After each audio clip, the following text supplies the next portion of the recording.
What's the underlying structure of meltdown? How can you tell someone is about to melt down? How can you tell if it's real or not real? And what do you do about it? I've been in the transformational seminar space, teaching others how to help others through coaching, mentoring, teaching others tools of NLP and emotional intelligence that are about thoughts, emotions, feelings, about changing things about your past, present, and future that are either hard to look at or really huge dreams. And I teach in 7 and 16-day processes, experiences, learning experiences inside beautiful seminars, but that doesn't hold people back to melt down. Or today you want to maybe call that a traumatic response. Whatever you want to call it, what it's really about is the same reason why a 3-year-old meltdowns is not that much different from how an adult melts down, at least in the context that I'm putting this in right now. So what typically happens is a situation where an adult doesn't like your behavior.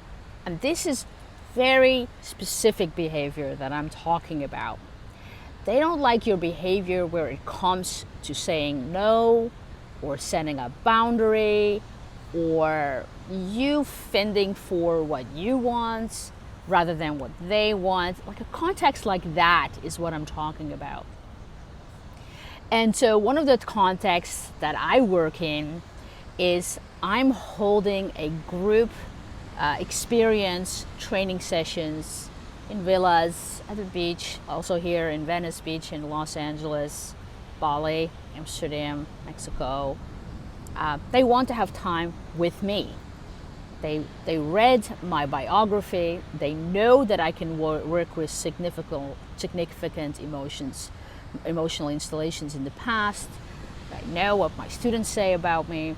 They know that I'm considered by others a little bit magical unicorn, whatever. And so this is a real space, but they want to have time with me. And rather than hiring me, they want to learn the tools, how to do what I do. They want to have the retreat, but they also want to have time with me.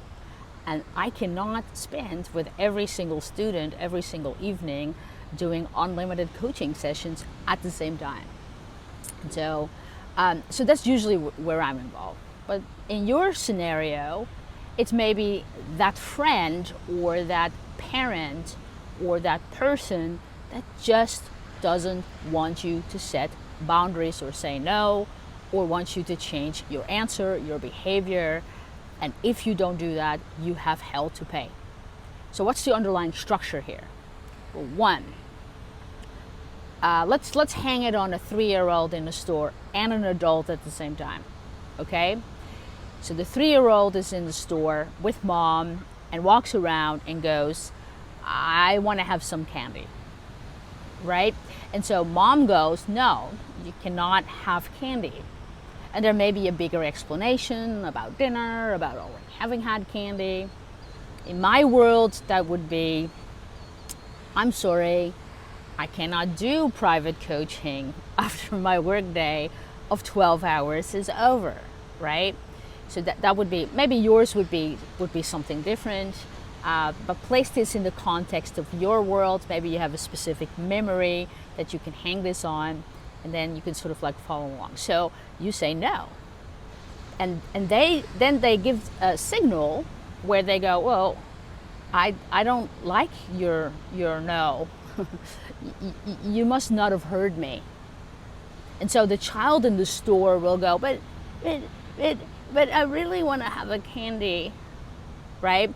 My map of the world, it would be, but I really am more traumatized than everybody else. Or I'm really more this than that. I really need you more than the average person in this room, even though I just met them a few days ago. And so think about what the response is in your world, yeah? So it's easier to follow this around. Okay, then you now need to answer, right? So then I go, well, let's say the 3-year-old example, mom goes, no, again, you're still not going to get this candy. You must not have heard me. And then the child starts to get a little bit louder, whining, half crying, and this is a threat. What this is a threat. Like, I just gave you a minor version of my meltdown, right? So this could escalate if you don't turn your no into a yes.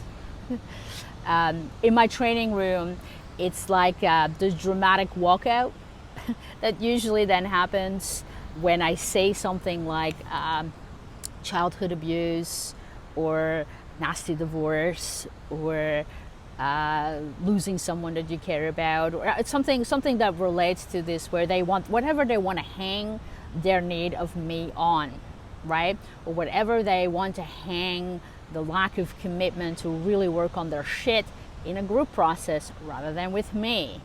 Okay? So it's like, so think about what your friend, your family member does to start almost like give you sort of like, this is a taster of what may happen if you don't do what I say. Okay? So now there is a decision. So you say no, I say no, mom says no. And so what happens then? Well, now the grown adult has a choice. The child has a choice. Your friends or your relative also has a choice. Am I going to go for or not? Now, you already need to be alerted when you get the dramatic walkout, or even the initial whine, or the initial I don't like your no. You already need to be on alert, because this will happen. The decision on their side is, am I going to go for it or not?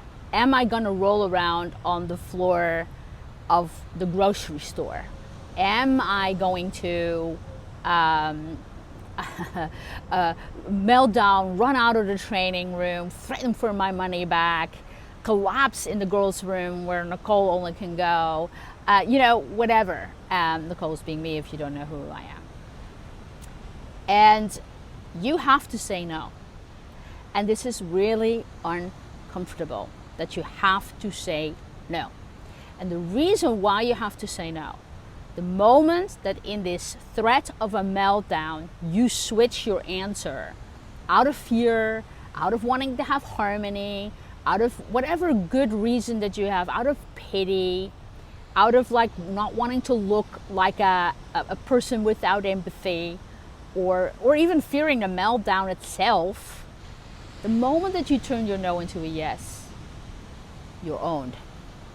And that's the issue. Because the moment that you show an adult or a child that you're willing to turn a no into a yes, I'm owned for the rest of the seminar. I'm owned for the rest of the transformational retreat. And I promise you, if I do make a small, okay, I'll make an exception yes, do you think that one evening of coaching is enough? Nope. This needs more and more and more coaching. Do you think that one piece of candy is enough? Nope. More and more and more. And otherwise, it's going to be the next day or 2 days later. So what this is about, you never can turn your previous no into a sudden yes. Not in your personal life, not as a mentor, as a parent, as a coach, as a boss. You cannot turn that no into a yes.